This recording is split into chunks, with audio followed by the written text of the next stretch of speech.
Getting rid of the Department of Education is going to negatively impact the health of millions of people several decades from now.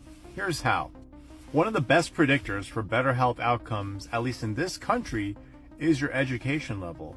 When you have a higher education level, you have better access to employment. When you have better access to employment, you have better access to healthcare and, of course, the resources to take care of your health. The Department of Education helps fund many schools out there that are struggling, especially those that are in socioeconomically disadvantaged areas.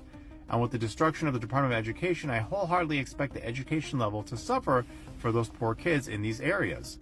Without the support of the federal government, I think those students are not going to do as well in their state education systems. And of course, they will struggle both academically and later in life, and that will negatively impact their health outcomes.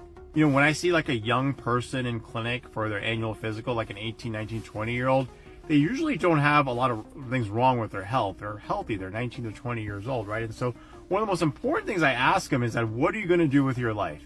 Because I tell them, if you don't have a direction in your life, a career, or some sort of path, you're going to struggle with your health, because unfortunately in this country, access to good healthcare is tied to your employment.